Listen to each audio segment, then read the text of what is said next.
Minggu ini kemarin cuma ada 3 hari saya kira di mana saya bisa belajar.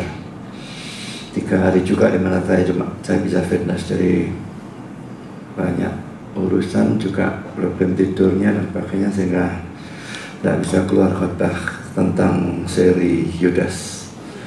Moga-moga minggu depan bisa. Jadi hari ini kita melanjutkan Lukas pasal 9 ayat 1-6. Tempoh hari kita sudah membahas sesi pertama, sekarang sesi kedua, dan ini tetap belum selesai, nanti ada sesi ketiganya. Mari kita berdoa sebelum kita masuk dalam firman. Bapa di surga, terima kasih bahwa dalam kebaktian ini kami kembali mendapatkan kesempatan dan kebebasan untuk membaca, untuk mendengar, untuk mempelajari, untuk merenungkan sebagian dari firman Tuhan. Kami sekali lagi berdoa supaya Engkau hadir, memimpin, mengarahkan, memberkati penyampaian dan penerimaan firman. Tolong hamba menyampaikan firman, berikan kekuatan jasmani, pikiran dan juga suara. Berikan pengurapan, berikan kata-kata, berikan apapun yang dia butuhkan supaya firman bisa sampaikan dengan baik, dengan benar dan dengan sejelas-jelasnya. Lengkapi bungkus dengan kuasa dan pekerjaan-Mu supaya semua itu bisa tertanam dalam diri kami, tumbuh berbuah untuk kemuliaan nama Tuhan. Tuhan, kami berdoa untuk kami semua.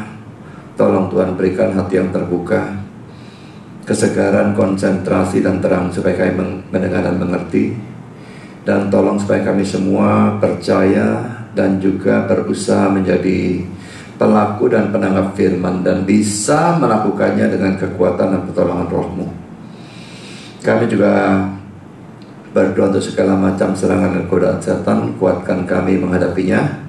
Juga listrik dan semua peralatan yang kami pakai, kiranya Kau jaga supaya semuanya berjalan baik dalam sepanjang acara firman, bahkan dalam sepanjang kebaktian.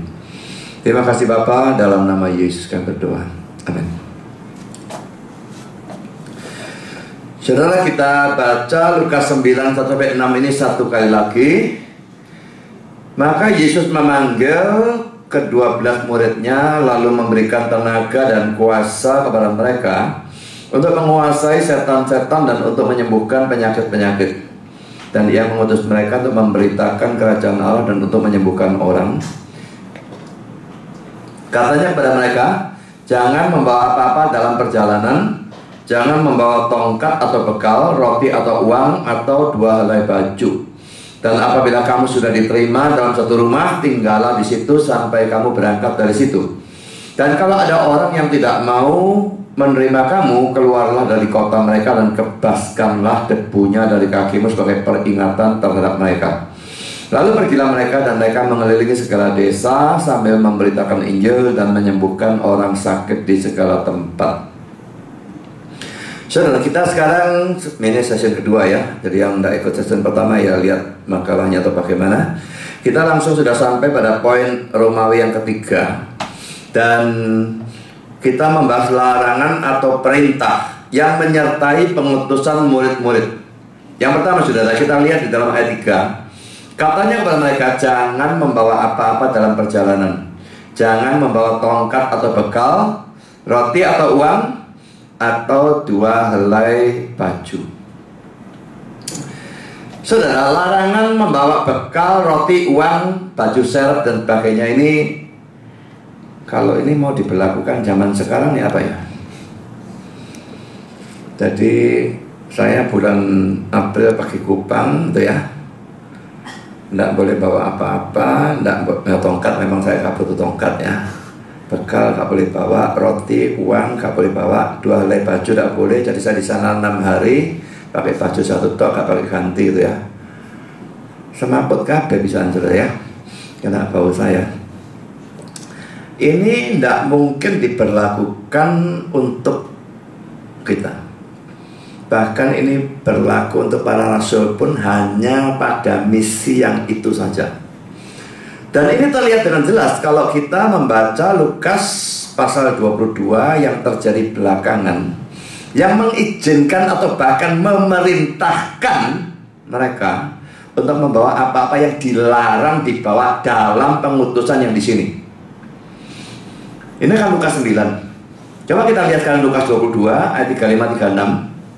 Lalu ia berkata kepada mereka, ketika aku mengutus kamu dengan tiada membawa pundi-pundi bekal atau kasut, adakah kamu kekurangan apa-apa? Jawab mereka, suatu pun tidak. Ini jelas membicarakan pengutusan yang Lukas 9 ini, yang mereka tidak boleh bawa sembarang macam ini kan. Kekurangan enggak.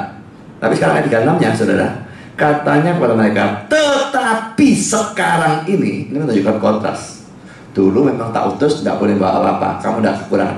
Tetapi sekarang ini, siapa yang mempunyai pundi-pundi, hendaklah ia membawanya. Demikian juga yang mempunyai bekal. Dan siapa yang tidak mempunyainya, hendaklah ia menjual jubahnya dan membeli pedang. Jadi sudah jelas bahwa larangan ini berlaku hanya untuk kali itu saja. Untuk para rasul pun tidak berlaku untuk kali-kali yang lain, karena pada pengutusan yang Lukas 22 mereka disuruh membawa bekal dan sebagainya. Jadi kalau saudara misalnya diserang ya oleh orang-orang, kan banyak ya orang-orang yang anti Kristus nyerang konyol-konyol ya, modelnya kayak gini, kamu sekarang pendeta pergi mana-mana masa mau nuruti ini perintahnya Yesus, ayo turuti. Nah saudara, kita tahu bagaimana kita menjawab. Itu Lukas 9 dul, baca sing kena. Lukas 22-nya boleh. Kita enak saja jawab saudara kalau kita ngerti. Tapi kalau kita tidak ngerti, kita kebingungan loh nafsir yang semacam demikian. Nah tapi saudara, di sini ada problem-problem yang lain yang saya ingin bahas ya. Poin A, mereka dilarang bawa tongkat atau diperbolehkan bawa tongkat. Kalau dalam Lukas 9 ayat 3 ini saudara, dikatakan jangan membawa tongkat. Dan itu sama atau sejalan dengan Matius 10 ayat 10. Janganlah kamu membawa bekal dalam perjalanan, janganlah kamu membawa baju 2 helai, kasut atau tongkat.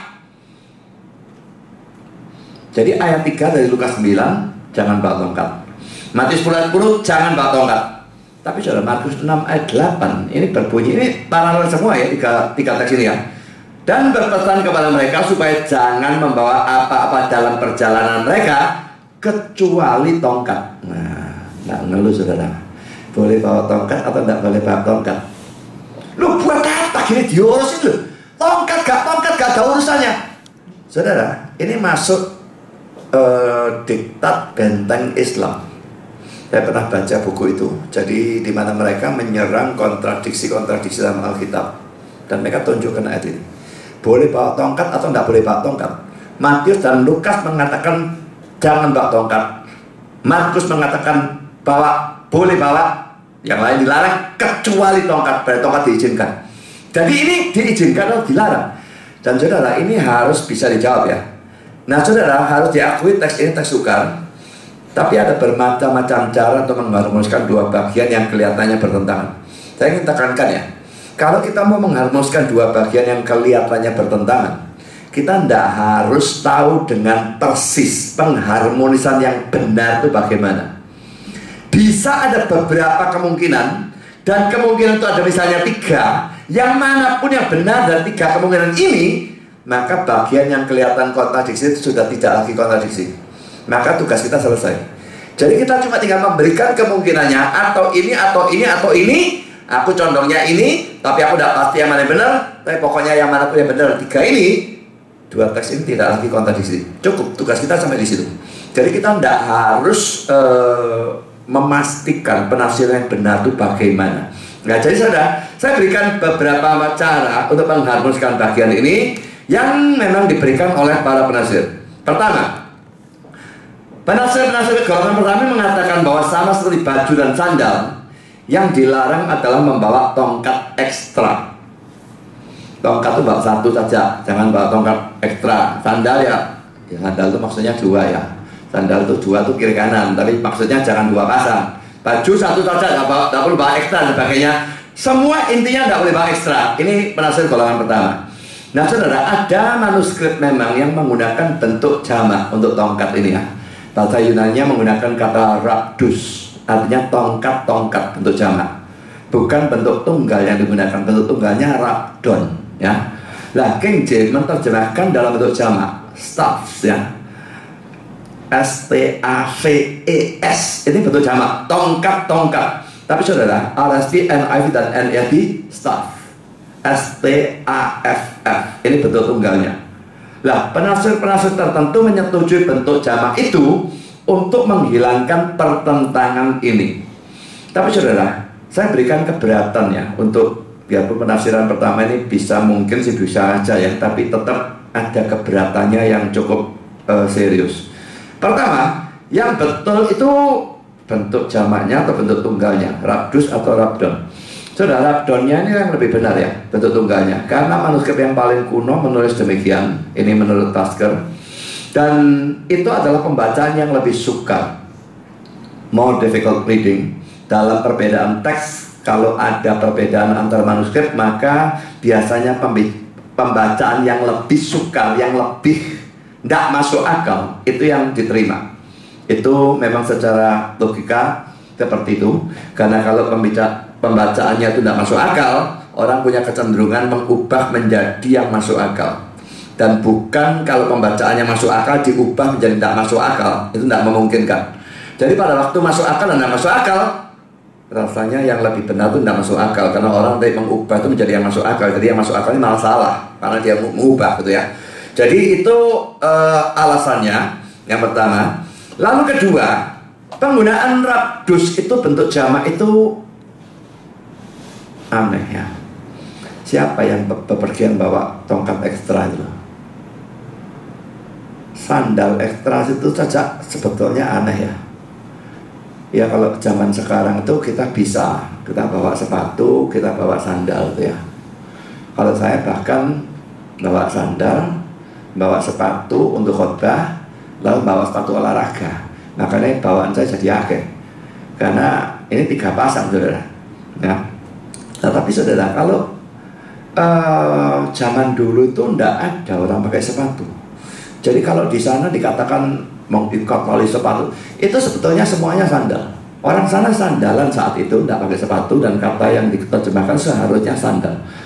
Bawa sandal ekstra itu saja sudah rasanya tidak masuk akal. Bawa tongkat ekstra lebih tidak masuk akal. Ditaruh di mana tongkatnya ekstranya? Ya, lain dengan orang main tenis atau main badminton, mereka pasti punya raket ekstra. Tapi kalau perjalanan bawa tongkat ekstra itu sangat-sangat tidak masuk akal. Ya, kalau baju ekstra itu sangat masuk akal. Ya, pakaian keringat kotor kita ganti dan sebagainya. Tapi kalau tongkat, apanya yang masa kita mikirkan BB tongkatnya juga ya, misalnya ada serepnya gitu ya.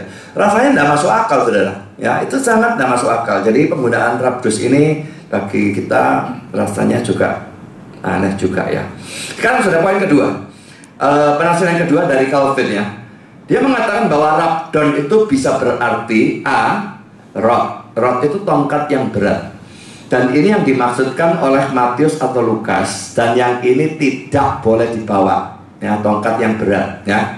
Lalu bisa juga rabdon berarti walking stick, tongkat yang ringan. Ini yang dimaksudkan oleh Markus, dan itu boleh dibawa. Saya juga, kalau dikatakan mungkin, tafsirannya mungkin. Tapi sekarang coba pikirkan, Yesusnya waktu ngajar tuh ngomong apa? Kalau memang mengatakan tongkat ringan boleh dibawa, tongkat berat tidak boleh dibawa, dia ngomongnya bagaimana kira-kira? Rasanya kok sukar terpikirkan juga ya. Jadi dari 3 ini kalau saya lebih condong pada penafsiran yang ketiga, yang mengatakan mungkin dari antara 12 rasul itu ada yang sudah punya tongkat dan ada yang belum punya tongkat. Untuk yang sudah punya tongkat berlaku Markus 6 ayat 8, boleh bawa. Sedangkan bagi yang belum punya tongkat berlaku yang Matius dan Lukas, tidak boleh bawa tongkat. Artinya gak usah cari tongkat. Tidak punya tongkat ya sudah, tidak usah bawa. Macam demikian. Dan menurut saya ini penafsiran yang benar. Dan ini komentar dari Albert Barnes yang berkata demikian. Mungkin pada waktu ia berbicara kepada mereka, beberapa dari mereka sudah mempunyai tongkat dan beberapa belum mempunyainya. Kepada mereka yang mempunyainya, ia tidak mengatakan bahwa mereka harus membuangnya seperti yang kelihatannya dituntut oleh instruksi yang ia berikan kepada mereka, tetapi ia membiarkan mereka membawanya. Dalam kurung Markus ya. Kepada mereka yang tidak mempunyainya, ia berkata bahwa mereka tidak boleh membuang waktu untuk mendapatkannya. Dalam kurung Matius. Tetapi mereka semua harus pergi sebagaimana adanya mereka. Kalau ini tafsiran yang benar saudara, sekarang ditanya, kira-kira Yesus waktu itu ngomong apa? bisa ngomongannya dalam 2 kalimat, saudara. Pada yang saya punya, ya kamu bekal apa enggak boleh bawa, kecuali tongkat itu ya sudah bawa. Kamu enggak punya, jangan bawa apa, tongkat juga enggak. Nah, yang Matius dan Lukas nyatet yang ini, Markus nyatet yang ini. Itu memungkinkan. Mereka tidak harus mencatat lengkap. Mereka mau mencatat sebagian, itu urusannya mereka. Saudara perhatikan kalau tulisan yang di atas kepala Yesus waktu disalib ya, Yesus dari Nazaret orang Yahudi, itu tulisan itu ada dalam keempat kitab Injil. Cek, bandingkan, tidak ada yang cocok. Tulisannya pasti panjang. Yang satu mau ngambil sebagian ini, yang satu ngambil sebagian ini, yang satu ngambil sebagian ini. Sukanya yang nyuruh mereka nulis lengkap itu siapa? Tidak ada hukum yang mengharuskan semacam demikian. Di sini sama saja, saudara. Pada waktu menceritakan, 2 penulis nyatet yang ini, yang omongan untuk orang yang memang tidak punya tongkat. Jangan bawa. Tapi yang satu orang, dia mencatat omongan Yesus kepada yang sudah punya tongkat. Boleh bawa, jangan bawa yang lain, kecuali tongkat. Jadi saudara, saya pikir ini penafsiran yang paling memungkinkan bagi saya. Memang kalau saudara ketemu orang yang anti Kristen yang menyerang Alkitab dan saudara memberikan tafsiran ini, saya yakin mereka tidak bisa nerima, tidak mau nerima. Tapi bagi saya itu penafsiran yang sah. Ya, menurut saya harus jawab salah. Tidak mau nerima karepmu. Ya, pokoknya menurut saya itu sesuatu yang memungkinkan dan itu mengharmoniskan 2 ayat yang kelihatannya bertabrakan ini. Sekarang sudah kita membahas kelanjutannya poin B ya. Larangan membawa bekal atau kantong perbekalan.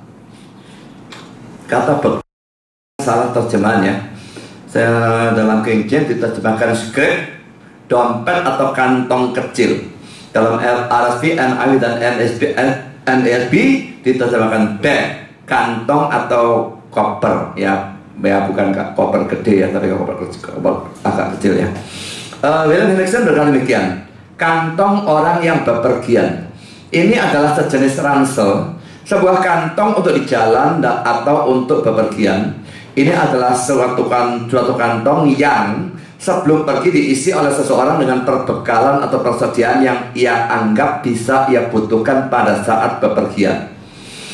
Nah, tapi kalau kantong untuk perbekalan itu tidak boleh dibawa, maka tentu itu juga berarti bahwa mereka tidak boleh membawa bekal seperti uang, makanan, dan sebagainya. Jadi ya Indonesia nulis bekal itu sebetulnya terjemahan hurfiah salah. Tapi kalau tidak boleh bawa kantongnya, lah bekalnya ya apa? Ini tidak memungkinkan juga. Jadi ya arahnya akhirnya sama juga ya. Matthew Henry berkata demikian, mereka harus bersandar pada providensia. Providensia di sini mungkin bisa diartikan pemeliharaan Allah ya. Sebetulnya providensia kalau mau arti secara lengkap, pokoknya segala pekerjaan Tuhan di dalam waktu, di dalam alam ini, apapun itu termasuk dalam providensia. Terlaksan dan dari seluruh rencana Allah itu termasuk dalam providensia. Tapi providensia juga bisa diartikan pemeliharaan. Saya kira di sini harus diartikan semacam demikian. Mereka harus bersandar pada pemeliharaan Allah tanpa bawa apapun. Ini kayak latihan iman testing. Kau berani tidak berangkat, tidak bawa apa-apa, Tuhan akan menyediakan. Berani atau tidak? Kayak Abraham waktu naik gunung nyembelih anaknya, dia tidak bawa apa-apa. Kalau di atas tidak disediakan, lalu Ishaknya kasih sudah disembelih, lalu apa yang dikorbankan? Tapi Tuhan menyediakan di atas ya. Jadi ini sama ya, tidak boleh bawa apa-apa, harus bersandar pada pemeliharaan Tuhan. Tapi ingat ya, jangan lakukan itu kalau tidak ada perintah Tuhan. Sakit pergi rumah sakit, gak mau duit bersandar pada pemeliharaan Tuhan. Nanti Tuhan sediakan di sana, mesti ada orang yang kayak duit. Nah ini kalau tidak ada perintah, saudara bersandar, itu bukan bersandar, itu mencobai Tuhan ya. Jadi ingat, mereka harus bersandar pada providensia. Di sini ada perintahnya, ingat itu. Saya baca terus ya. Dan kebaikan dari teman-teman mereka, kebaikan teman-teman itu pasti pekerjaan Tuhan juga ya, untuk menyediakan mereka dengan apa yang cocok atau baik untuk mereka. Mereka tidak boleh membawa roti atau uang, tetapi tetap percaya bahwa mereka tidak akan kekurangan.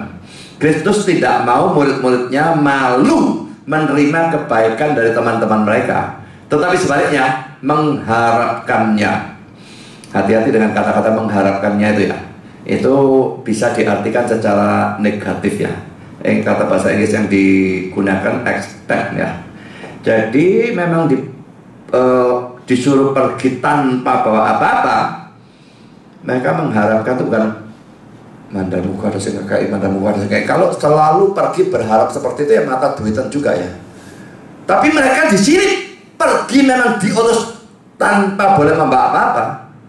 Mesti berharap harus ada orang melalui siapa Tuhan kasih. Memang Tuhan bisa kasih pakai seperti yang Elia itu ya, pakai burung gagak ngirim daging. Tapi biasanya Tuhan pakai orang. Dan di sini mereka harus berharap dalam hal itu. Tuhan akan cukupi melalui orang-orang yang aku layani itu. Dan kata-kata ini penting ya. Kristus tidak mau murid-muridnya malu menerima kebaikan dari teman-teman mereka, tapi sebaliknya mengharapkannya. Saudara, ini ada dua ekstrem dalam urusan hamba Tuhan atau orang Kristen terhadap pemberian ya. Pemberian khususnya uang, tapi juga bisa berupa barang atau apapun. Saudara, ada hamba Tuhan yang memang selalu mendesak jemaat atau kasarnya ngerok ya. Goncang-goncang kayak tipe kabeh duitnya ya. Terus minta mendesak jemaat untuk memberikan sesuatu kepada mereka. Ini tentu tidak pada tempatnya. Ini malu-maluin Tuhan. Tapi saudara, ada ekstrem yang sebaliknya. Ada hamba Tuhan yang terlalu tinggi gengsinya dan terlalu menolak pemberian dari jemaat. Dan kalau dia diberi, mesti balas sih. Dan ini jor-joran sama jemaatnya ya kalah pendeta ya saudara. Apalagi kalau dia punya jemaat yang kaya-kaya, lalu katakanlah dia memberikan sesuatu yang mahal, dia makan yang mahal, harganya jutaan. Aku mesti balas. Loh, kalau semua mesti dibalas ya bangkrut pendetanya saudara. Sana bisa ngasih makanan mahal. Katakanlah makanan harganya 1 juta. Aku harus balas juga yang harga 1 juta juga. Loh, ya bangkrut pendetanya. Nah, ini gengsi yang semacam demikian menurut saya suatu kesombongan ya. Dan tidak bisa. Makanya Matthew Henry saya tekankan hamba Tuhannya tidak boleh malu menerima pemberian. Ngerok minta ndesak terus salah juga. Malu menerima pemberian salah juga. Kalau ada orang yang termasuk dalam ekstrem yang kedua ini, yang gengsi itu ya, saya kira orang itu mungkin saya bisa berikan contoh istrinya pendeta saya. Saya kadang-kadang jengkel dengan dia ya. Saya tahu dia tidak punya duit. Dia sekarang janda. Dan saya yakin pensiun yang diberikan oleh gerejanya di Malang itu tidak akan terlalu besar.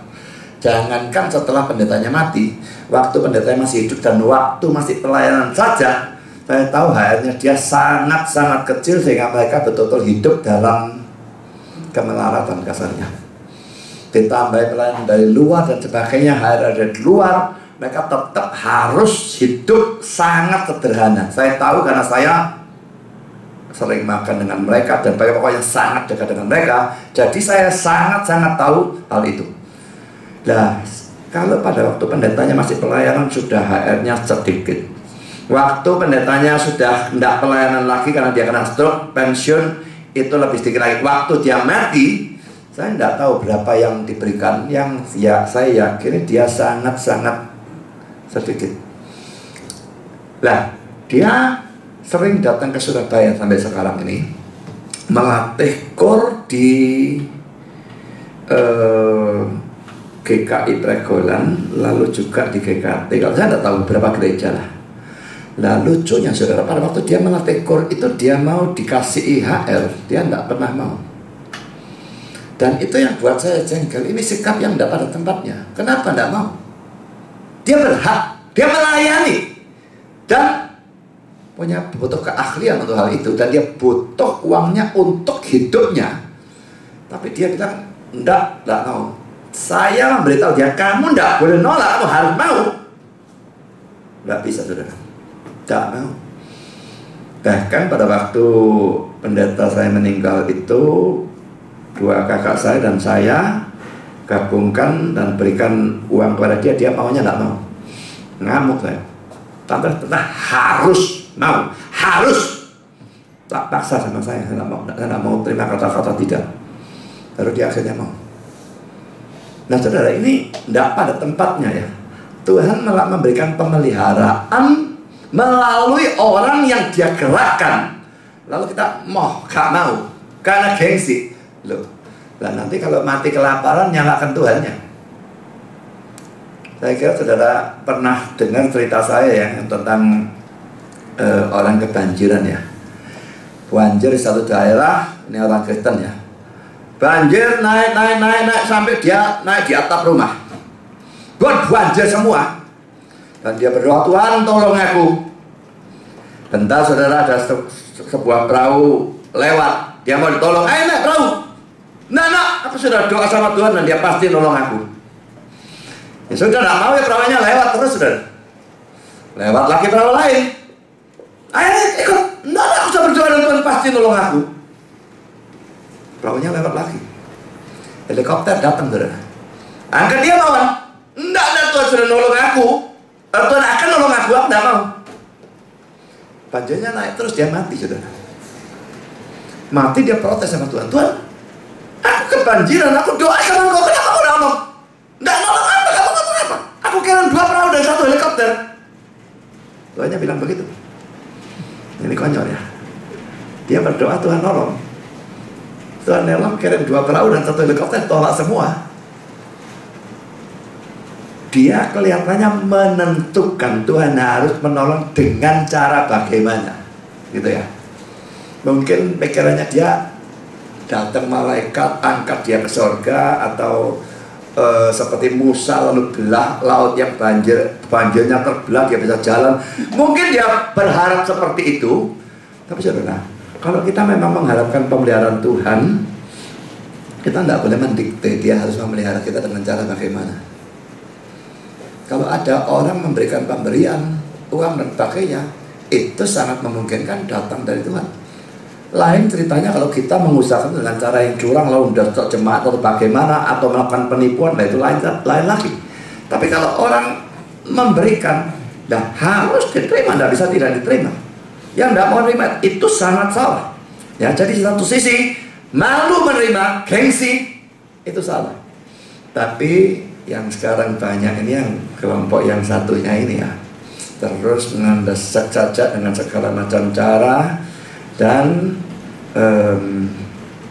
kasarnya ngerok jemaat. Nah ini dua-dua ekstrem yang salah. Saya lanjutkan saudara. Ada yang memberikan penafsiran yang berbeda tentang larangan membawa kantong perbekalan ini. Wycliffe berkata demikian. Desmond mengusulkan bahwa dompet, kata Yunani pera, adalah dompet yang dibawa oleh seorang pengemis. Yesus melarang murid-murid untuk mengemis seperti yang dilakukan oleh orang-orang dari agama-agama lain.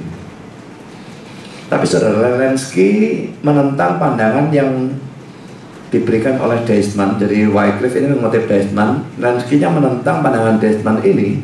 Alasan yang dia berikan adalah sebagai berikut. Pertama, adanya kata-kata dalam perjalanan atau untuk di jalan atau untuk perjalanan tidak memungkinkan pandangan itu. Ya, ayat yang ketiga katanya kepada mereka jangan membawa apa-apa dalam perjalanan. Jangan bawa tongkat atau bekal, roti atau uang dan sebagainya. Kalau memang ini diarahkan pada dompetnya pengemis, masa dia perjalanan dompetnya dipakai ngemis, rasanya kok agak aneh ya. Karena yang kedua, pandangan dari Lenski ini, posisi dari kata itu diletakkan sebelum roti atau uang di sini dalam Injil Lukas. Tetapi dalam Injil Markus di antara keduanya, di antara roti dan uang, kita baca Markus 6 ayat 8, dan berpesan kepada mereka supaya jangan membawa apa-apa dalam perjalanan mereka kecuali tongkat, roti pun jangan, bekal pun jangan, uang dalam ikat pinggang pun jangan. Roti, bekal, uang. Bekalnya di tengah-tengah. Nah, kalau kata Yunani perak ini diartikan dompet untuk mengemis, rasanya aneh kalau kata itu ditempatkan dalam posisi di antara roti dan uang. Ya, rasanya tidak masuk akal. Yang ketiga, Yesus dan murid-murid tidak pernah mengemis dalam perjalanan mereka untuk memberitakan Injil atau firman Tuhan. Jadi bagaimana mungkin Yesusnya bisa berpikir bahwa murid-murid akan melakukan hal seperti itu yang tidak pernah dia lakukan? Karena itu tidak mungkin juga Yesus memberikan larangan seperti itu. Kalau dia melarang, mesti ada pemikiran murid-murid mungkin melakukan itu. Dari mana murid-murid bisa melakukan itu? Yesusnya tidak pernah. Mereka mengenal dari Yesus kan?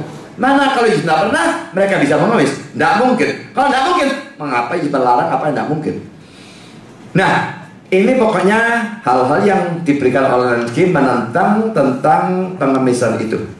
Nah, kalaupun pandangan Wycliffe dan Desmond di atas itu, yaitu bahwa perak itu ada dompet untuk mengemis itu salah, saya tetap setuju dengan mereka dalam hal bahwa hamba Tuhan atau orang yang diutus oleh Tuhan ini tidak boleh mengemis. Dan gereja juga tidak boleh ngemis ya. Sesuatu yang memalukan ya, tapi harus diakui bahwa itu benar. Saya pernah ketemu orang yang yang pasti dia bukan Kristen, bahkan mungkin anti Kristen, dan kalau tidak salah dia condong pada ateis gitu ya. Dan dia mengatakan kata-kata ini, di Amerika itu tidak ada pengemis kecuali gereja. Di Amerika memang ngemis itu dilarang. Kalau saudara ngemis dan kalau ada orang memberi saudara, baik saudara sebagai pengemis maupun yang memberi, ditangkap dua-dua. Jadi mengemis itu karena dilarang, tidak ada pengemis, itu benar. Tapi dia berkata di Amerika tidak ada pengemis kecuali gereja. Apa maksudnya kata-kata terakhir ini? Saudara akan ngerti kalau saudara melihat acara gereja di TV. Yang ngemis ini bukan gereja-gereja yang ya karuan kalau gerejanya kecil melarat kayak gereja kita gitu ya. Gereja yang mengemis yang saya pernah saksikan itu gereja Presbyterian terbesar di Florida. Itu tempat munculnya EE. Gerejanya megahnya luar biasa. Lalu mereka mengemis dalam hal apa? Mereka memasukkan acara dalam televisi dan sebagainya. Dan mereka mengatakan, ya kalau dikasih cuma nomor rekening untuk memberikan sumbangan dan sebagainya, tidak ada masalah. Tapi cara mereka ngomong ini adalah dengan cara yang memang memalukan. Pelayanan ini hanya bisa berjalan tergantung saudara. Kalau saudara tidak memberikan, pelayanan akan tutup. Tergantung Tuhan, apa tergantung saudara? Dan mereka ngomong sedemikian rupa seakan-akan mereka tuh melarat, tidak punya duit belas. Dan karena itu kata-kata dari orang yang menyerang ini, saya pernah tinggal di sana, saya pikir omonganmu benar, memang tak akui saja, terus terang saja, memang iya. Dan ini memalukan ya. Gereja ngemis, pendeta ngemis, ini sangat-sangat tidak punya duit bagaimanapun. Ngemis, utang itu harusnya dihindarkan, karena itu memalukan. Kalau saudara melihat yang gak punya malu, memang pergi sing Jawa Timur daerah ke Pasir Putih, Jember dan sebagainya. Dan di mana-mana saudara, saya kira di tengah jalan taruh kotak dan sebagainya, masuk bis dan sebagainya, minta duit. Saya tidak habis pikir bagaimana pimpinan dari agama itu bisa diam saja melihat jemaat mereka mencari uang melalui pengemisan seperti itu. Nek saya punya jemaat ngemis model seperti itu, di bis, di mana untuk GKRI, Golgota, tak maki-maki habis-habisan, saudara ya. Itu memalukan Tuhan bukan main. Kayaknya Tuhan kita tidak bisa cukupi kita. Bagi saya, saudara, kalau gereja memang tidak dicukupi Tuhan, ya berarti Tuhan tidak senang gereja itu jalan, ditutup saja daripada ngemis. Saya mending tutup daripada ngemis. Gak akan mau saya melakukan tindakan semacam demikian. Jadi saudara, banyak ya orang yang melakukan pengemisan model seperti itu. Ada yang istilahnya malah lebih kasar, penodongan. Kalau datang nih jemaatnya satu persatu, gereja butuh duit untuk ini, kamu kasih berapa? Pindah lagi jemaat yang sana, taruh di rumahnya, gereja butuh duit untuk ini, kamu kasih berapa? Saudara, itu juga tidak boleh dilakukan. Kalau mau minta persembahan dari jemaat, umumkan secara umum. Kalau sudah datang nih orangnya sungkan, akhirnya dia memberi belum tentu dengan rela. Apa perlu butuh duit seperti itu dan dapatkan duit dengan cara seperti itu? Kalau saya nggak mau. Ya, jadi umumkan saja secara umum. Kita butuh uang untuk ini, untuk ini, untuk ini. Ada orang yang memberi sehingga acara bisa dijalankan, ya sudah jalankan.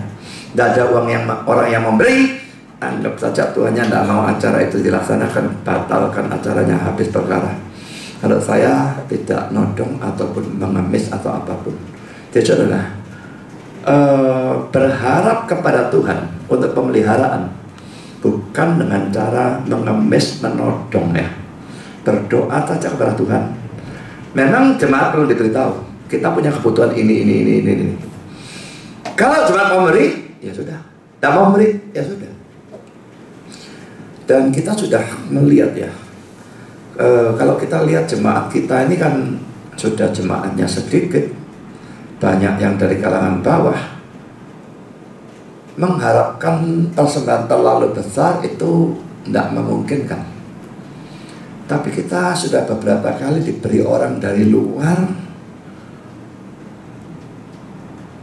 dan saya heran kenapa mereka beri ya. Baca tulisan saya, mereka beri. Yang lalu jemaat yang dari dulu jemaat saya, tapi sekarang jadi jemaatnya Isra, tidak tahu, memberikan 20 juta. Jadi kalau Tuhan mau, dia bisa menggerakkan orang luar, orang Kristen lain untuk memberi. Tapi yang jelas saudara, ngemis itu, nodong, ngemis dan sebagainya, nggak perlu. Dalam web dan sebagainya saudara, saya minta siapapun yang tulis web ya, paling berikan nomor rekening. Tapi jangan lalu gereja kita kekurangan duit, nggak punya gedung, ini rukonya minjem apa-apa. Kayak ngenes-ngenes sok. Wah, saya tidak pernah baca web kita sendiri, tapi saya berharap itu tidak pernah ada ya. Jadi kita bersandar kepada Tuhan, tapi tidak dengan cara yang memalukan model seperti itu. Sekarang sudah kita masuk poin C. Larangan membawa dua helai baju. Sebetulnya yang dimaksud dengan baju di sini bukan baju dalam pengertian kita di sini. Nah ini ingat ya, tradisinya beda, kebudayaan beda. Bajunya mereka sama bajunya kita nggak bodoh. Nah saudara pakai ngomong orang-orang Jawa saya dari desa itu pakai ngomong sarung itu ya. Di sini mungkin disebut celana panjang. Celana panjang bukan sarung tapi ini. Tapi mama kakak celana panjang kan pakai sarung ya Pak. Lah pakaiannya beda, tradisinya beda. Nah mereka dengan kita juga beda. Maka mari kita perhatikan komentar dari orang-orang yang ngerti tentang kebudayaan mereka dalam hal pakaian ya. Dua tunic, jadi apa? Pakai bahasa Inggris tunic ya. Tunic adalah baju dalam yang dipakai setelah kulit, jadi nempel kulit, sudah ya. Itu hampir mencapai kaki dan diperlengkapi dengan lubang lengan. Saya tidak ngerti kalau bagian atasnya itu bagaimana, mungkin kayak singlet begitu ya, tapi ini terus bawah sampai kaki ya. Dalam kamus saudara, kata tunic diterjemahkan jubah. Tetapi saudara, ini lagi-lagi berbeda dengan jubah dalam pengertian kita. Kata tunic ini sebetulnya bisa diartikan pakaian dalam. Tapi lagi-lagi ini berbeda dengan pakaian dalam bagi kita. Untuk bisa mengerti dengan lebih baik tentang arti sebenarnya dari kata ini, saya akan bacakan komentar dari orang ini, Fred H. White. Ini menulis sebuah buku yang berjudul Manners and Customs of Bible Lands. Jadi ini cara-cara dan kebiasaan-kebiasaan dari negeri-negeri Alkitab ya. Itu yang dia tulis dalam sepanjang buku. Dan dia mengatakan kata-kata ini, tunic adalah baju yang dipakai langsung setelah kulit. Itu dibuat dari kulit, kain bulu, wool, lenan, atau dalam zaman modern biasanya dari katun. Bentuk yang paling sederhana darinya adalah tanpa lengan baju ya, dan mencapai lutut atau kadang-kadang sampai pada pergelangan kaki. Orang-orang yang kaya memakai tunic yang mempunyai lengan baju dan mencapai pergelangan kaki. Perempuan maupun laki-laki memakainya. Lihat Kidung Agung 5 ayat 8 versi ARV. Sekalipun tak diragukan ada perbedaan dalam gaya dan pola dalam apa yang dipakai oleh keduanya. Di kalangan yang lebih rendah, tunic sering merupakan satu-satunya pakaian yang dipakai dalam cuaca panas. Ingat ini ya. Jadi kalau pakaian dalam kita kan tidak pakai luar, pakai pakaian dalam, saudara. Kalau mereka tunic ini bisa dipakai keluar. Itu pakaian dalam, lain dengan pakaian dalam kita, makanya saya katakan ya. Jadi orang-orang dari tingkatan yang lebih tinggi memakai tunic saja di dalam rumah, tetapi tidak akan memakainya tanpa jubah luar di luar rumah atau pada waktu mereka menerima tamu. Jadi kalau orang yang rendah keluar pun mereka pakai tunic top bisa. Tapi kalau orang-orang tingkatan lebih tinggi pakai tunic top itu hanya kalau mereka di rumah. Tapi mereka tidak akan pakai tunic top tanpa jubah luar kalau mereka keluar rumah atau pada waktu dalam rumah dan menerima tamu. Tidak. Dalam Alkitab istilah telanjang digunakan bagi orang-orang yang hanya memakai tunic. Bandingkan dengan Yesaya 20 ayat 24, Mika 1 ayat 8, Yohanes 21 ayat yang ke-7. Berpakaian dengan cara yang begitu sedikit dianggap sebagai ketelanjangan.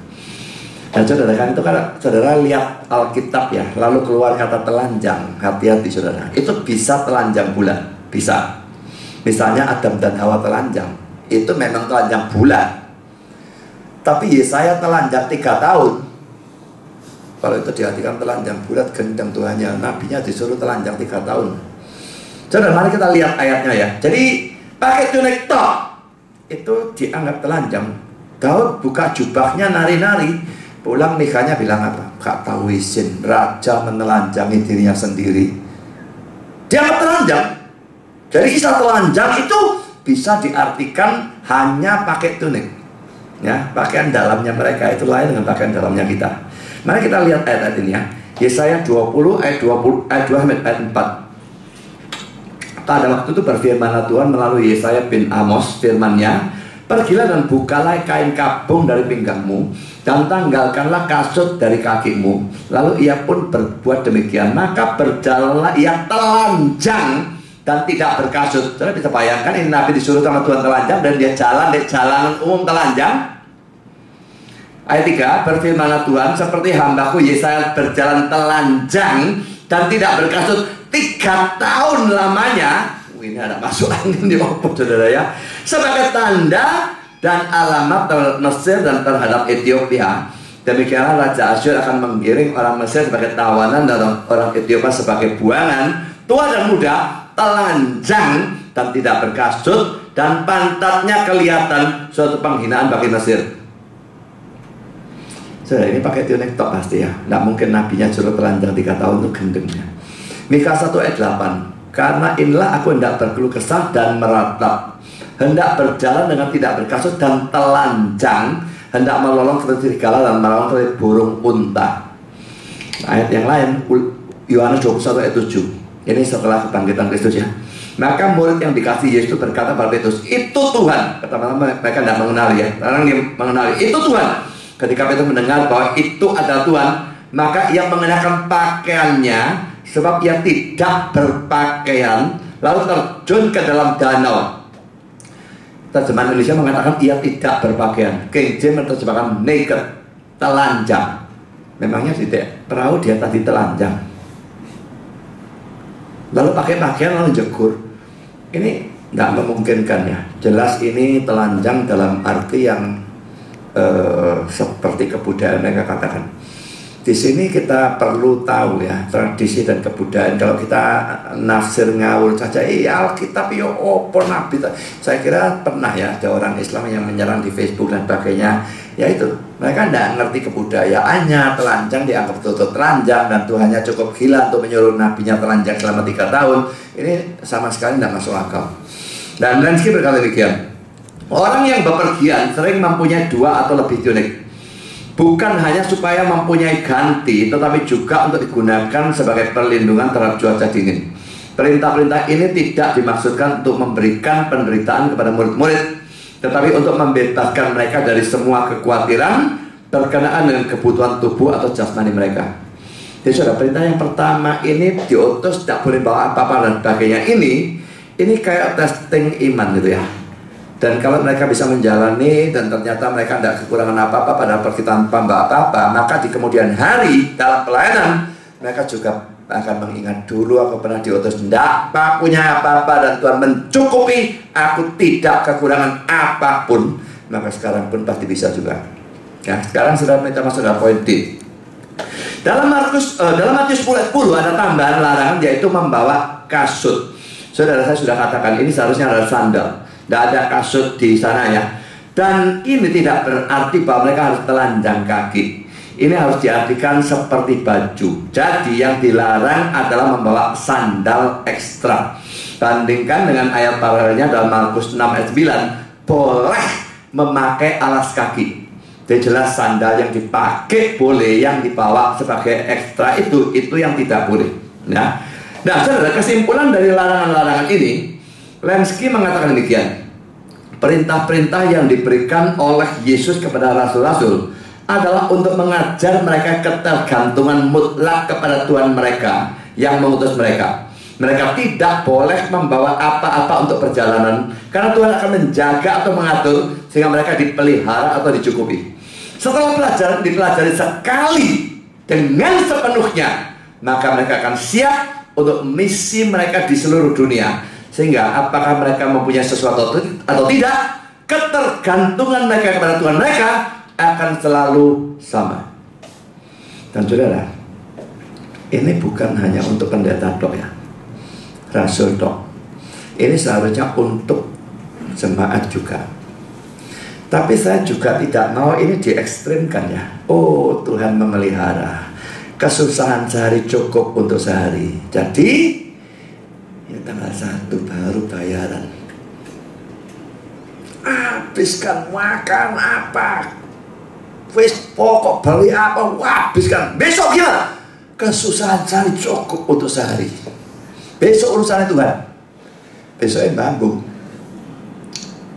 Saudara, ayat itu ya, kesusahan sehari cukup untuk sehari ya. Pada waktu baca, pertama perhatikan konteksnya, kedua bandingkan dengan ayat-ayat lain, misalnya dalam Amsal, di mana kita disuruh memperhatikan semut yang nabung ya, menyimpan makanan pada musim panas supaya pada musim dingin dia punya makanan.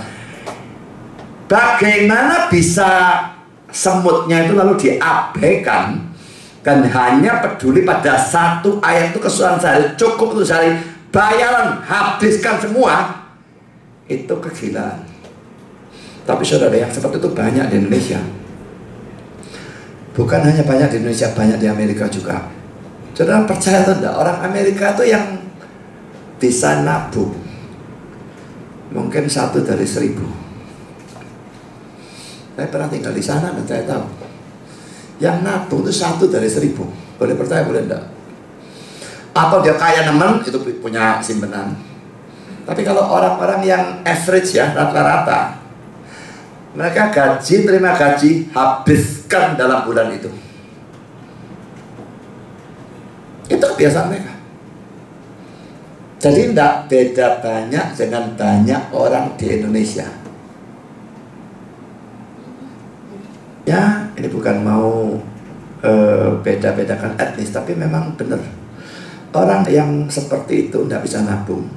Orang Cina kebanyakan lebih bisa nabung. Saya tidak tahu kalau suku-suku yang lain. Ya. Kalau kita terus terlalu khawatir, itu juga salah. Tapi kalau kita tidak berjaga-jaga untuk masa depan, dan kita selalu habiskan uang padahal memungkinkan untuk menabung, itu sama sekali salah. Lalu saudara apakan ayat yang tentang semut itu? Dibuang, diabaikan. Lambat atau cepat saudara, di masa yang akan datang kita akan mendadak butuh duit. Tidak bisa tidak itu saudara. Apakah mobil saudara rusak, kecelakaan, atau anak saudara masuk rumah sakit, atau apa, atau butuh duit banyak, pada saat saudara tahu-tahu tidak punya duit apa-apa, lalu mau diapakan? Jadi saudara, nabung itu menurut saya harus untuk orang Kristen, kecuali saudara memang gajinya begitu kecil dan tak memungkinkan belas, ya saya tidak bisa ngomong. Tapi saudara, kalau memungkinkan, menabung itu menurut saya mutlak harus. Sehingga dalam masa ada bencana, saya tidak membutuhkan pertolongan orang lain, tidak usah minjem utang atau apapun, tapi simpanan ini bisa dipakai. Itu hidup yang lebih bertanggung jawab daripada setiap kali dihabiskan. Ini tanggal 31, loh duit sih ada, langsung makan apa saja, habiskan, beli apa saja. Nah ini konyol. Kenapa? Kalau masih ada lebih tanggal 31, ya simpan dan tabung loh. Jadi saudara, di satu sisi terlalu khawatir dan terlalu takut dan tidak mempercayakan diri pada pemeliharaan Tuhan, itu salah. Tapi di sisi lain, orang yang hidup secara tidak bertanggung jawab, boros, tidak mau menabung, itu juga sama salahnya. Kita di satu sisi harus percaya pemeliharaan Dia, tapi di sisi lain kita bertanggung jawab untuk berusaha menabung, sehingga kalau terjadi sesuatu kebutuhan yang besar, kita punya duitnya.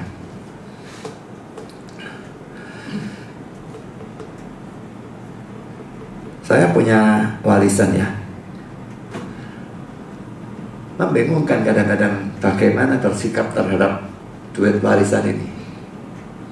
Saya mungkin tidak pernah bicara ya. Nah, saya tahu kapan saya mati, enak saudara. Misalnya saya tahu matinya saya lagi 2 tahun. Wah, warisanku timbang tidak tak pakai, tak aja makan ini itu baban. Apa 2 tahun ya saya kantek. Pokoknya saya keluarkan 1 hari 1 juta saja belum habis dalam 2 tahun kok. Ya, jadi saya bisa tidak usah terlalu ngirit gitu ya. Tapi saudara, saya tidak tahu kapan saya mati. Nek tak habis-habis no. Iya, nek saya mati dalam 5 tahun, nek mero-mero hidup saya sama panjangnya seperti ayah saya. Dia mati pada waktu 97 lebih. Sekarang saya sih 60, lebih sedikit. Berarti sih ada 37 tahun kalau saya sama dengan dia. Berarti habis setelah 7 tahun, lalu 30 tahunnya saya jadi apa? Tapi pada waktu saya mikir umurnya panjang, dihemat duitnya, mau mati saya. Gak nikmati duitnya belas. Kan konyol jadi kayaknya ya. Jadi saudara, itu repotnya tidak tahu masa depannya. Kalau tahu masa depan enak betulnya. Tapi memang tetap ya, kalau saya mending saya pokoknya hidup sekarang tidak melarat nemen, tidak usah mewah-mewah nemen. Saya toh juga bukan orang model seperti itu yang seneng diong-diongan, bisa pura-pura tidak karuan. Saya mending sekarang pokoknya saya tercukupi saja. Tapi terus sampai saya mati, umur berapapun saya cukup. Perkara tidak nikmati duitnya biar, daripada alternatifnya duit nyantek bledes 30 tahun jadi bambok. Saya gak mau alternatif yang itu. Kalau saya milih alternatif pertama, tidak menikmati duitnya buah-buah, tidak peduli amat. Saya nikmati surga. Dan saudara, semua kita nabung itu kalau memang memungkinkan itu harus. Tidak mudah orang yang biasa boros lalu tahu-tahu suruh nabung. Tapi saudara, kalau saudara tidak berusaha mengubah itu, kebiasaan boros itu nurun pergi anak saudara, pergi cucu saudara, pergi buyut saudara, dan sebagainya, diturunkan dari generasi ke generasi, dan itu membuat saudara dari turun-temurun terus itu melarat terus. Sudah terbiasa, apalagi kartu kredit paling gampang diutang ya. Nah, utang pergi Pak Budi uangnya lagi masjid ini. Utang kartu kredit. Apa bedanya utang kartu kredit sama utang orang?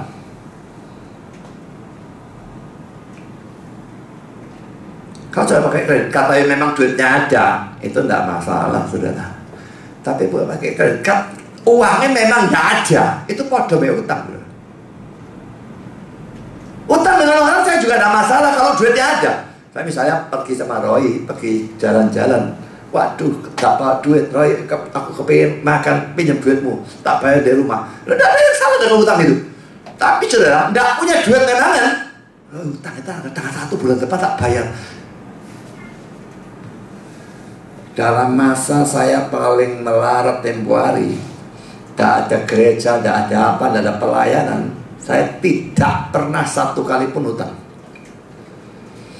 Kalau saya pernah utang dalam arti yang seperti saya katakan, punya duitnya tak bayar di rumah, ya, hanya karena dapat duit. Tapi tidak punya duit, betul-betul lalu utang tak bayar tanggal 1, tidak pernah, tidak mau saya.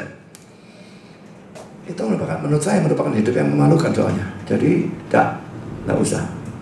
Dan saudara belajar seperti itu ya. Hidup harus punya apa ya? Itu bukan urusan sombong, ya, tapi tidak melakukan sesuatu yang memalukan. Utang, duitnya tak tunggu bulan depan. Loh Tuhanmu ya apa kasih nolong? Nah, akhirnya siapa yang dipermalukan? Tuhannya.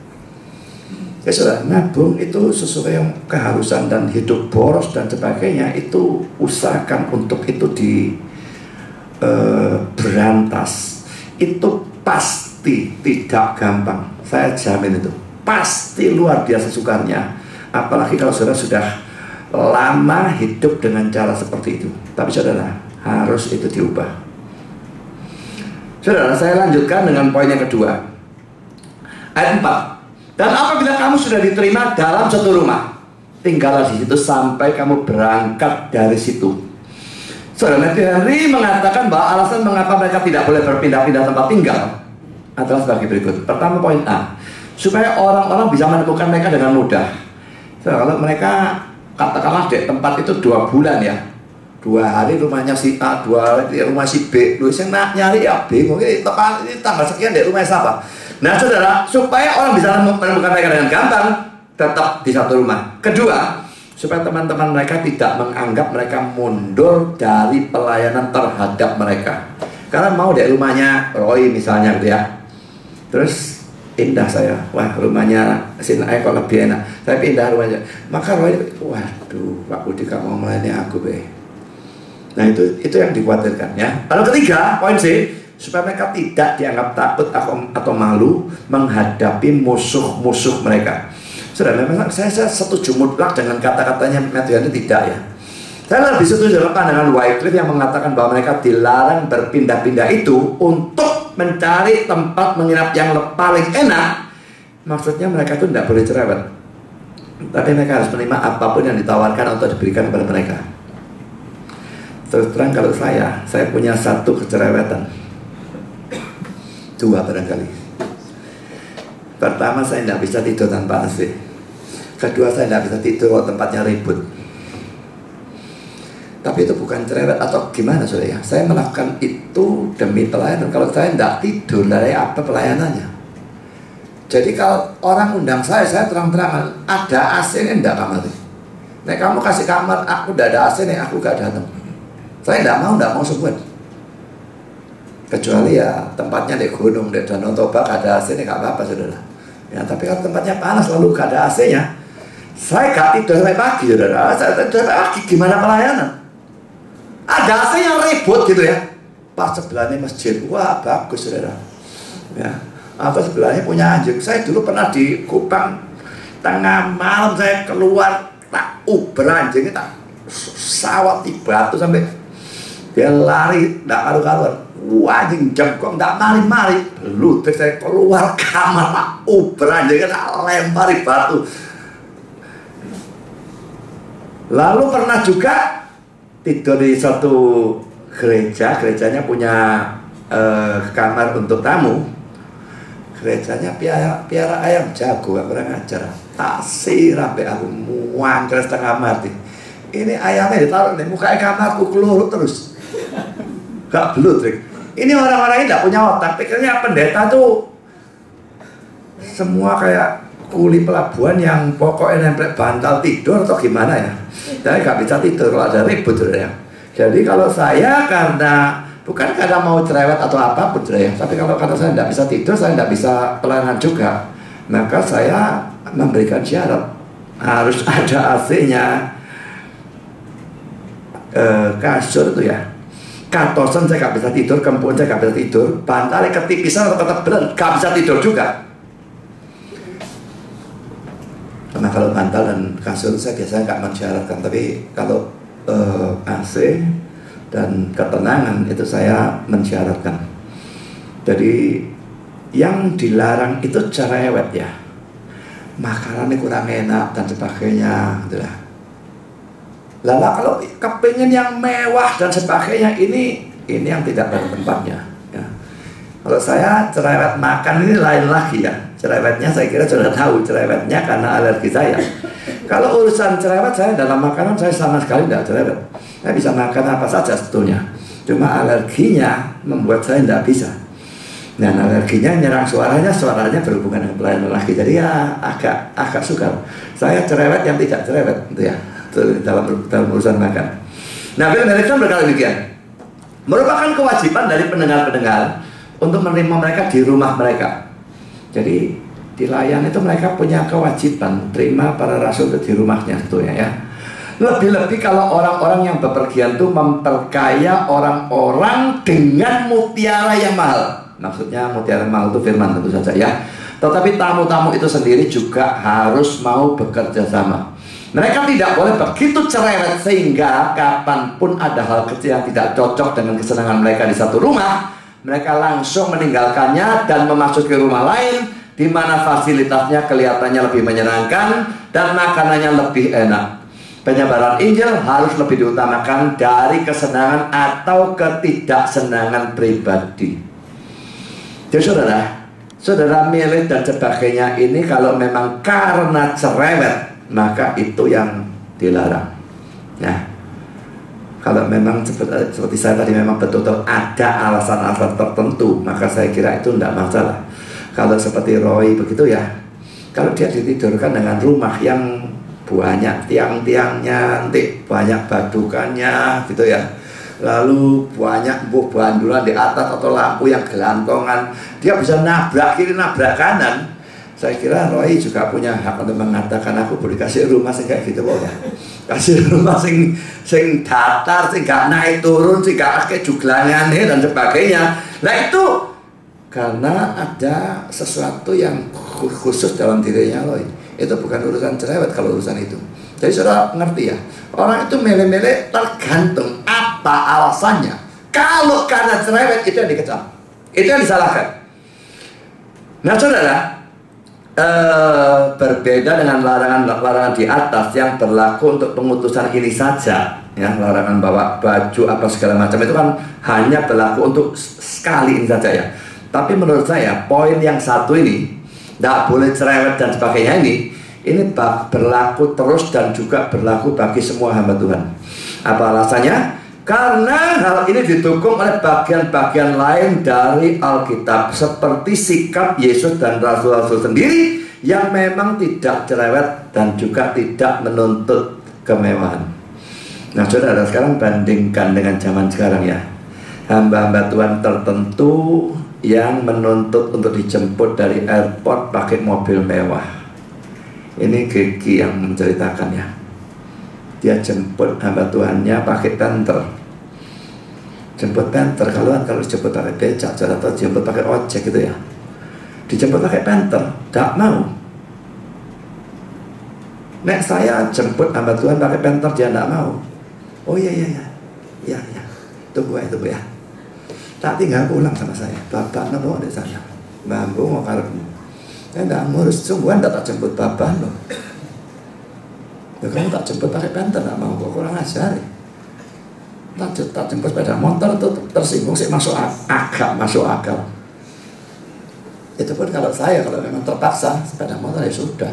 Saya ndek Kupang sering saudara Isra bilang, waduh gak ada mobil, makanya naik motor. Saya ada apa naik motor, pokoknya hujan aja, gak ngurus saya. Hujan masuk angin aku. Ya. Jadi saya tidak apa, saya sering naik motor sama dia, makan ya sudah naik motor satu. Tidak ada masalah dengan hal itu. Tapi ini hamba Tuhan zaman sekarang ini ada yang memang betul-betul tidak tahu apa maunya dengan hal itu ya. Dijemput dari airport minta mobil mewah, lalu nginepnya harus hotel bintang 5.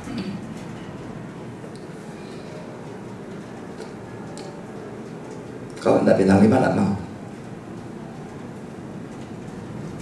Kalau saya tidak undang hamba Tuhan model seperti itu. Bintang 3, bintang 4 lebih dari cukup. Nek dek Kupang gak ada bintang nih saudara.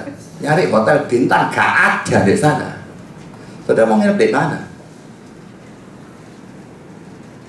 Karena kadang-kadang sampai ya memang hotel yang welek ke budget mau menjengkelkan loh. Itu apa itu kayak lubang angin itu ya kan ada kawat khasanya bolong kabeh.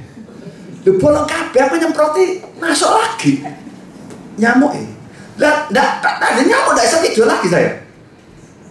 Jadi sampai tak tutup itu nih pakai pakaian pokoknya kotor tutup semprot. Jadi ya kalau terlalu kacau ya payah ya. Cuma yang minta hotel bintang 5 itu mbok mikirkan dia itu siapa sih minta hotel bintang 5. Jadi saya kira ya jangan terlalu ekstrem kiri ataupun ekstrem kanan. Oh hamba Tuhan gak boleh cerewet. Wah sih hotel saya welek sing belakrak gak karuan.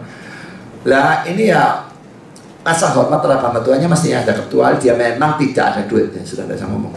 Nah, tapi saya kira plus minusnya harus sama-sama dipertimbangkan. Karena kita lanjutkan dengan ayat 5. Poin ketiga ini ya. Dan kalau ada orang yang tidak mau menerima kamu, keluarlah dari kota mereka dan kebahkanlah debunya dari kakimu dan sebagai peringatan terhadap mereka. Saudara, poin A ya, apa artinya pengebasan debu dari kaki ya? Ayat di atas jelas mengatakan bahwa tindakan ini dilakukan sebagai peringatan terhadap orang-orang yang menolak Injil. Tapi mengapa peringatan itu dilakukan dengan cara seperti itu? Al-Baban mengatakan saudara, bahwa orang-orang Yahudi menganggap bahwa debu dari orang Yahudi itu najis dan itu harus dikebaskan. Jadi mengebaskan debu dari kaki merupakan tindakan simbolis yang menunjukkan bahwa mereka menganggap orang-orang itu sebagai najis dan kafir, dan juga menunjukkan tidak adanya hubungan lagi dengan orang-orang najis dan kafir itu. Ini Al-Baban. Calvin berkata demikian, mengebaskan debu dari kaki mungkin merupakan suatu kebiasaan yang pada saat itu umum di Yehuda sebagai suatu tanda dari kutukan atau kejijikan, dan dimaksudkan untuk menyatakan bahwa penduduk dari tempat itu begitu kotor sehingga tempat yang mereka injak tertular. William Alexander mengatakan demikian, setelah bepergian melalui daerah orang kafir, orang-orang Yahudi mempunyai suatu kebiasaan untuk mengebaskan debu dari sandal dan pakaian mereka sebelum memasuki kembali tanah yang kudus. Mereka takut bahwa kalau mereka tidak melakukan hal itu, maka hal-hal yang secara hukum Lewi adalah tahir bisa berubah menjadi najis. Karena itu apa yang Yesus sedang katakan adalah bahwa bahkan dalam suatu tempat Israel, apa itu rumah atau kota yang menolak untuk menerima Injil harus dianggap sebagai najis, seakan-akan itu adalah tanah orang kafir. Karena itu pusat ketidakpercayaan seperti itu harus diperlakukan dengan cara yang serupa. Adam Clarke mengatakan demikian, orang-orang Yahudi menganggap diri mereka sendiri dikotori oleh debu dari negeri kafir yang digambarkan oleh nabi-nabi sebagai negeri yang najis. Amos 7 ayat 7. Pada waktu dibandingkan dengan tanah Israel yang dianggap sebagai tanah yang kudus. Yehezkiel 45 ayat 1. Karena itu mengebaskan debu dari kota manapun dari Israel, dari pakaian atau kaki seseorang merupakan suatu tindakan simbolis, menunjukkan suatu penolakan dan dari semua hubungan lebih jauh dengan mereka. dan menempatkan mereka pada satu tingkat dengan kota-kota orang kafir. Saudara, Amos 7 ayat 7 ini saya kira salah ya. Mestinya 7 ayat 17 yang berbunyi seperti itu, beginilah firman Tuhan, istrimu akan bersundal di kota, dan anakmu laki-laki dan perempuan akan tewas oleh pedang. Tanahmu akan dibagi-bagikan dengan memakai tali pengukur. Engkau sendiri akan mati di tanah yang najis, dan Israel pasti pergi dari tanahnya sebagai orang buangan. Ya saudara, memang luar itu dia najis, balik kebahkan debu. Jadi itu sikap terhadap orang-orang yang menolak Injil, anggap kafir dan tidak ada hubungan dengan mereka. Sekarang poin B, kalau semua perintah atau larangan di atas hanya bersifat sementara atau berlaku untuk saat ini saja, mengapa pengebasan debu ini tetap dilakukan oleh Paulus? Yang lain tidak boleh bawa baju dan sebagainya, hanya ini saja. Lain kalinya boleh. Lah, kebas debu kok dilakukan Paulus ya? Paulus lakukan dalam Kisah Rasul 13 ayat 51. Lakukan lagi dalam Kisah Rasul 18 ayat yang ke-6. Saya tidak usah bacakan ayatnya, silakan baca sendiri. Saudara, apa alasannya? Pertama, karena dalam pengutusan 70 murid perintah ini diulang. Lukas 10 ayat 1, 10 dan 11. Saya bacakan ayat 11-nya saja. Juga debu kotamu yang melekat pada kaki kami kebaskan di depanmu. Jadi saudara, tadi Lukas 9 ada, Lukas 10-nya ini diulang. Jadi lain dengan hal yang lain ya. Yang kedua, karena tindakan itu memang merupakan tradisi atau kebiasaan dari orang-orang Yahudi pada zaman itu. Tapi ingat ya, lagi-lagi mereka punya tradisi seperti itu. Lah, kita bukan Yahudi, kita tidak tinggal di sana, kita tidak punya tradisi seperti itu. Maka tentu tindakan pengebasan debu dari kaki seperti ini tidak perlu, bahkan tidak boleh ditiru secara zurfiah, kecuali saudara kepingin dianggap gendeng. Nolak marah kebas begini, orang ini mikir, tadi pendeta itu gak waras tak? Ya, jadi saudara, ini tentu tidak. Teks seperti ini harus dikontekstualisasikan, artinya disesuaikan dengan kebiasaan pada zaman dan tempat kita sekarang. Kita bisa menggantinya dengan tindakan atau sikap yang menyatakan ketidaksenangan kita terhadap penolakan Injil atau Yesus tersebut. Memang menunjukkan sikap tidak senang itu tidak berarti orangnya diwantemi ya. Tapi jelas bukan lalu sikap munafik yang beramah-ramah dengan mereka, senyum-senyum dengan mereka dan sebagainya, sementara mereka menolak Yesus yang kita beritakan kepada mereka. Sekarang poin C, saudara. Yang dipersoalkan dalam ayat 5 ini bukan penolakan terhadap mujizat, tapi terhadap firman. Memang jarang ya orang menolak mujizat. Mujizat menerima semua, saudara ya. Apalagi kesembuhan, pengusiran setan, terima semua mereka. Ya, pengusiran setannya masuk ke babinya baru mereka ngamuk. Tapi kalau mereka yang kerasukan dan mereka diusir setannya, mereka terima. Mujizat mereka terima. Tapi saudara menolak Injil atau firman, itu yang banyak. Kan tuh saudara jangan heran melihat bahwa gereja-gereja menekankan mujizat kesembuhan selalu laris, tidak peduli di sana firmannya buruk atau bahkan sesat. Mereka memang tidak pernah peduli pada kebenaran. Mereka hanya cari kesembuhan atau berkat jasmani. Sekarang poin D, ini menunjukkan keunggulan dari firman di atas mujizat. Tuhan paling murka kalau firmannya ditolak.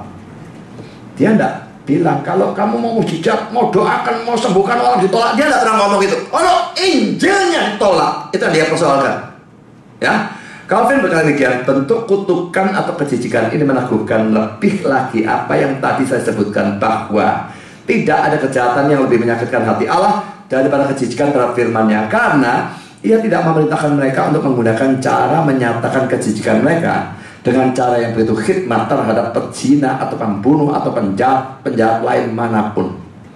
Bahkan kalau mereka dosanya lihat dosa, kebaskan debu, tidak ada perintah seperti itu.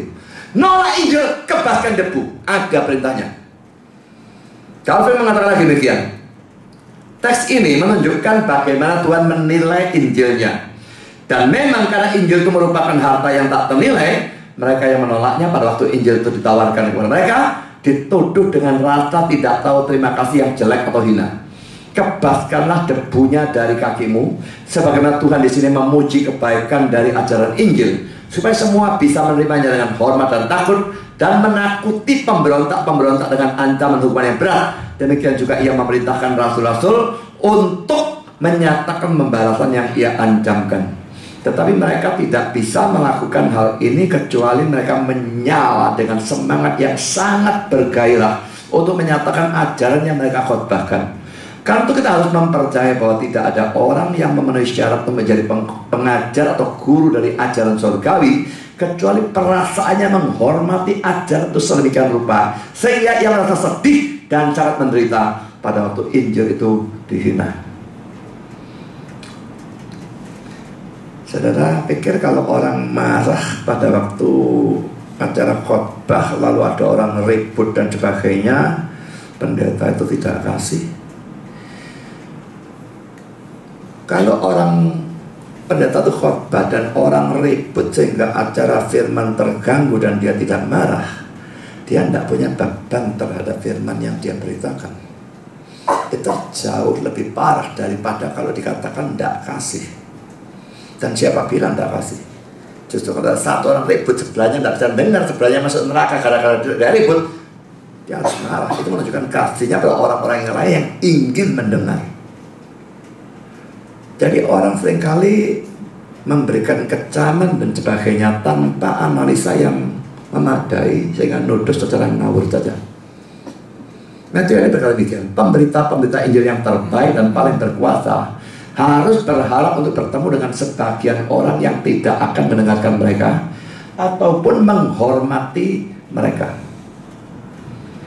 Jadi saudara tidak bisa tidak ya. Tidak mungkin kita nginjil terus ketemu orang yang senang sama kita.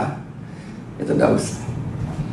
Pasti akan ada kita nginjil, kita memberitakan, lalu ketemu orang yang menentang kita, membantah kita, melawan kita, membenci kita, mesti. Jangan heran. Karena poin ini, biasanya kalau firman yang diberitakan ditolak, maka pemberitanya juga ditolak. Ini hubungannya dekat ya. Matius 10 ayat 14a. Dan apabila seseorang tidak menerima kamu dan tidak mendengar perkataanmu, kamunya ditolak, perkataanmu juga tidak didengar. Itu sangat berhubungan. Dan Matius ini berkata demikian, kejijikan terhadap Injil dan kejijikan terhadap pelayan-pelayan Injil biasanya berjalan bersama-sama. Saudara, kalau firmannya atau Injilnya ditolak tapi pemberitanya diterima, biasanya ada sesuatu yang tidak beres. Biasanya berupa kompromi-kompromi tertentu sehingga menyebabkan terjadinya hal itu. Komprominya bisa dalam hal ajaran, seperti yang dilakukan oleh misalnya Bambang Nursena itu ya, atau kompromi dalam sikap atau tindakan. Misalnya saudara, kalau saya khotbah di gereja yang liberal, lalu saya khotbahkan Yesus sebagai satu-satunya jalan ke surga dan semua orang beragama lain masuk neraka, mereka pasti akan menolak baik saya maupun berita saya. Tapi saya lalu kompromi, nggak usah ngomong itulah, nggak ada gegeran.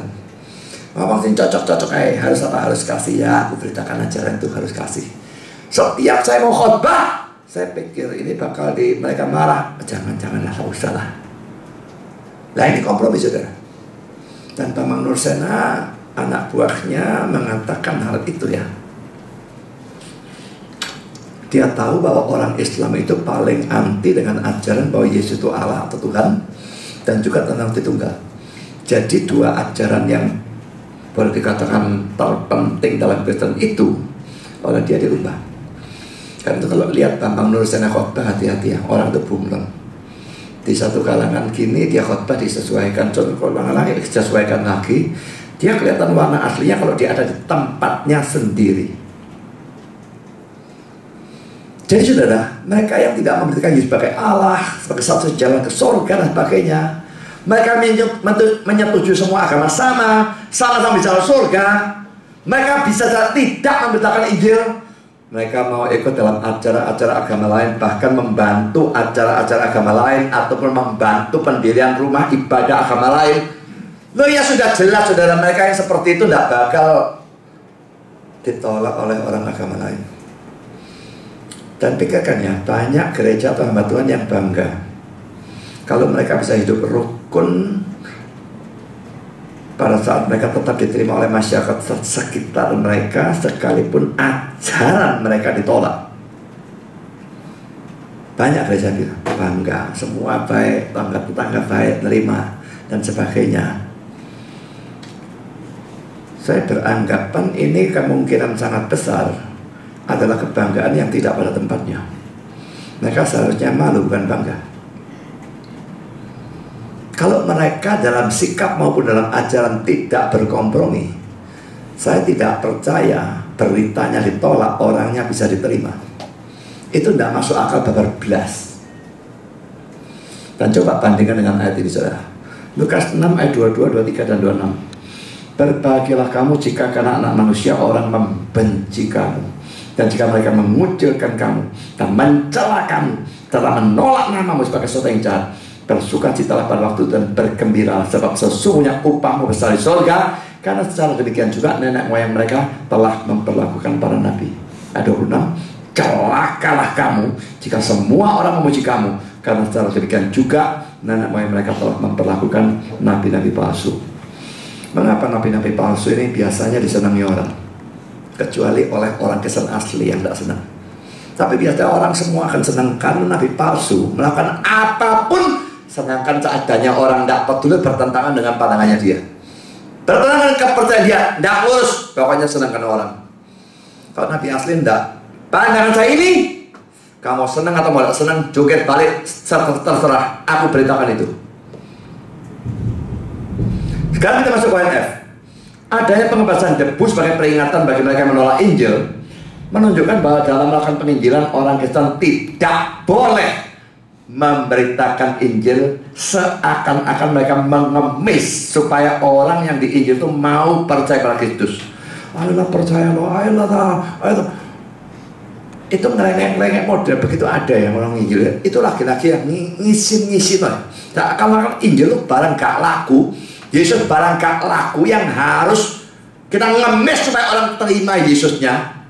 Saudara, kita harus memberitakan Injil dengan otoritas. Ini perintah dari Tuhan, bertobatlah. Perintah, percayalah. Perintah, kalau tidak, masuk neraka. Itu otoritas, saudara. Tak usah bentar-bentar seperti cara saya, tapi ngomong apa adanya. Ya.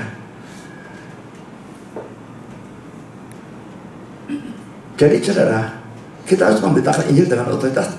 Di sini dilakukan dengan memberikan peringatan, kecaman kalau orang itu tidak mau. Karena saya tidak senangnya itu ya, nerakanya tidak diberitakan, ini saya sangat tidak senang. Hanya diberitakan bagusnya doa percaya masuk surga. Kenapa? Kalau tidak percaya masuk neraka, itu dibuang. Ini sama seperti Injilnya dipotong, saudara. Tidak pada tempatnya. Pakailah tambahi, jangan tiru semuanya. Bagian itu harus ditambahkan.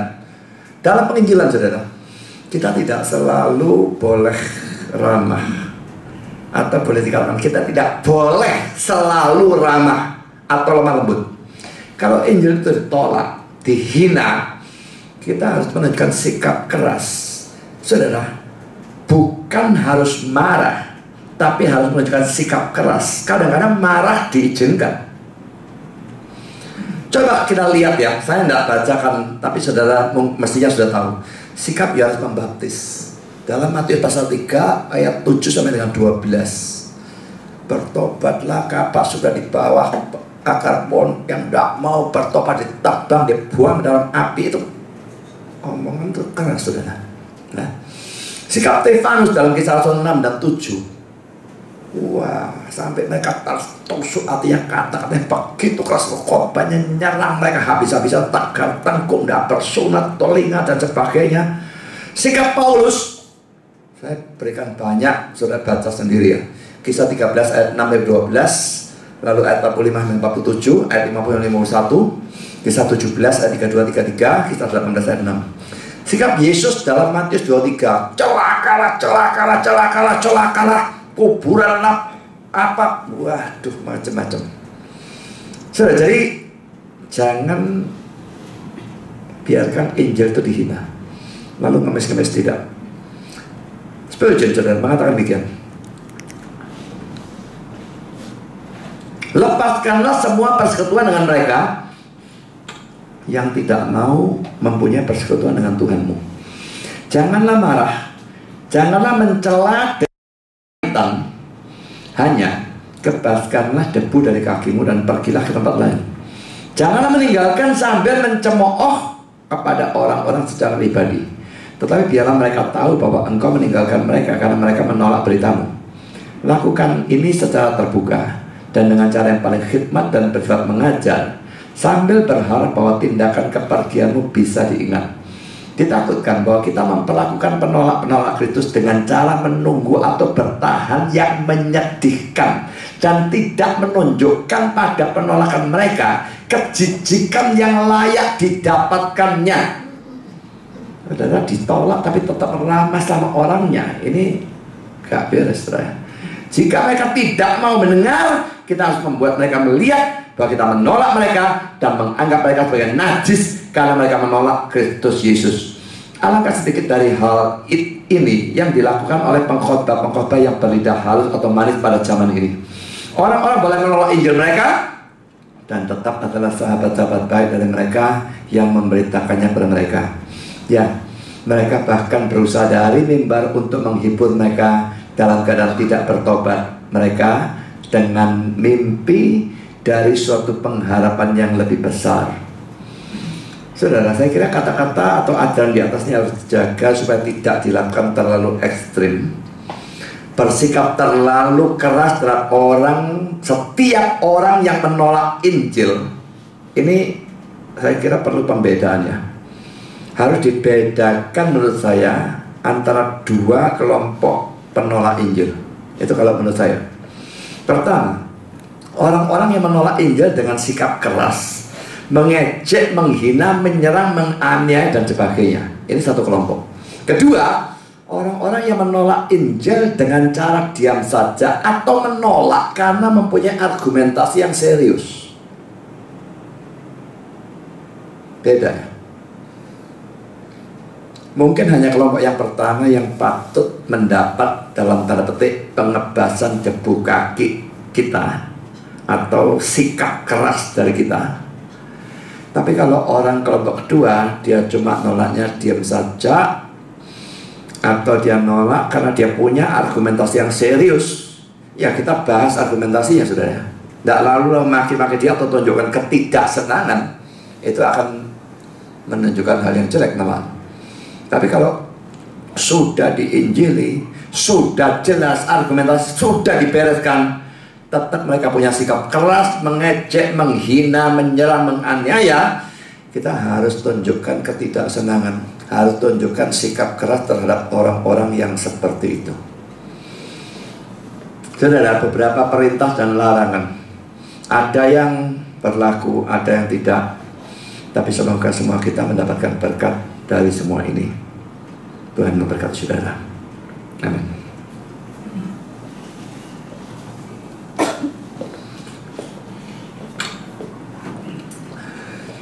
Bapa di surga, terima kasih Engkau telah menyertai berkati yang sepanjang acara firman.